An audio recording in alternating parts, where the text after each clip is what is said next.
Alright, welcome back to another video of computational methods, where today we'll be dealing with computational methods in the context of a rather common chemical engineering problem. Where that, in chemical engineering, you always deal with mixtures of components, and this is often described in mole fractions, okay? But the problem is that these mole fractions may not always be known, so that's most of the time what we are solving for, and that usually comes in the form of a root solver. But here's the problem. These mole fractions, these numbers, are representative of a real-world phenomena, which means that there are constraints that these must always follow, such that the sum of mole fractions has to equal 1. That makes sense. The sum of a probability, sum of a fraction has to equal 1, and such that the mole fractions themselves has to be greater than 0 and less than 1. So what is that? That is 1, 2, 3 constraints for every added component. So you can see how this root solving problem becomes rather complex pretty quickly.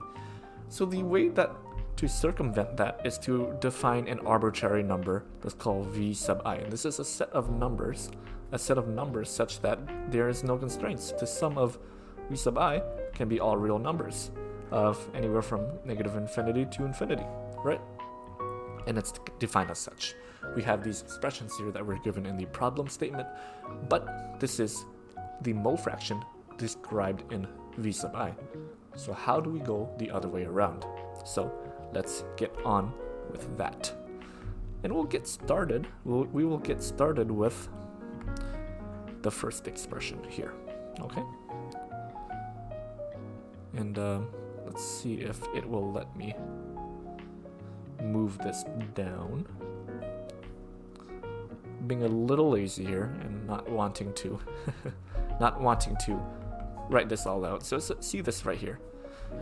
For I less than n, what that essentially means is that the set of numbers v1, v2, all the way to vn minus 1. It goes to n minus 1, okay? And this correlates to n1, n2, so on and so forth to n minus 1, okay? And it's excluding this. Oh, I just realized. It's not n. It's not n. It is the mole fraction. The mole fraction, okay? And this is excluding the final component in the mole fraction mixture. Okay, so this is what the for I less than n means, and this means that the summation is from 1 to n minus 1, okay? So you see this expression here, and you're going to try and solve for v sub I, and okay, and this looks a little complex, and we have an exponential, so the natural thing to do is take the natural log of both sides, right? So we have the natural log of x sub I equals natural log of an exponential is cancels each other's out, so the set of numbers v sub I minus, because of the division, natural log of 1 plus summation of e to the v sub I. So now we have this pesky addition here. We are unable to progress. This is where we start looking at our second expression. So where does that come from? Well, it comes from the simple fact that the sum of mole fractions and mole fractions has to equal 1. So if we extract the final mole fraction, we have xn plus x of I. This should really be I. For 1 to n minus 1 equals 1. This is where this comes from, okay? Just rearranged. Okay, so this is where we're using this. And we'd like to plug this expression in there, right? Seems like the natural thing to do. You have two expressions which relate each other, and this will allow us to utilize this additional expression to relate our mole fractions to our arbitrary number v, okay? So we have x sub n is equal to 1 minus the summation, and at this point both summations are from 1 to n minus 1, so I'll neglect writing out the bounds of the summation just to save a little time and space, and we get something like this: e to the vi over 1 plus summation e to the vi. So what do we have here? We have this expression, and we have a summation inside of the summation, and for this expression being divided, this is independent of the indexing of the outer summation. In other words, it's a constant. A fully evaluated summation is a constant, right? So we can pull this out of the outer summation.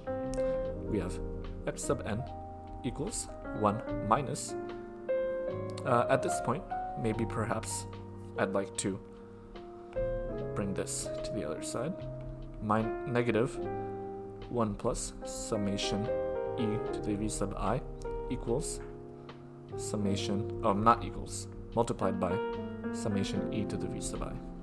Okay, so let's bring this over to the other side. Because of the negative, I will flip the subtraction operation. 1 minus x over n over, or not over, multiplied by 1 plus summation e to the vi. Okay?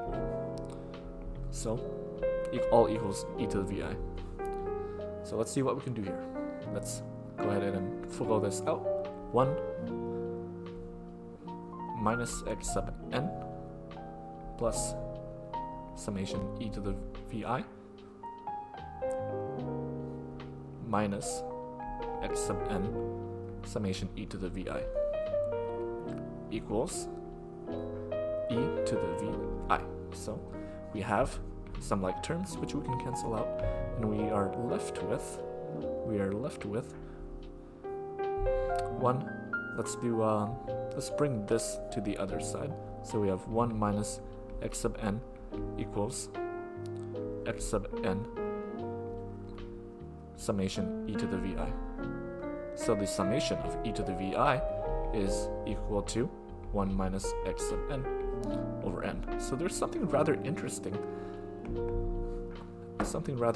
about this, and it's that we can describe the summation of this arbitrary number vi by not a set of numbers, but only by the final component in this mixture of mole fractions. Okay, so this is rather useful to apply to our original expression to figure out an expression which will relate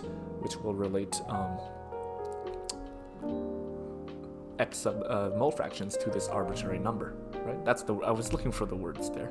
So we have this easy peasy to plug this right in, right? So what do we have? We have natural log of x sub I equals v sub I minus natural log of 1 plus 1 minus x sub n over x sub n. Okay, now it seems pretty clear to just solve for that, right? And then we'll have, let's see, we will have v sub I equals natural log of x sub I plus natural log of this quantity 1 plus 1 minus x sub n over x sub n. And this equals n. Just because it's addition, I can go ahead and just bring this all under one natural log of x sub I multiplied by the quantity 1 plus 1 minus x sub n over x sub n.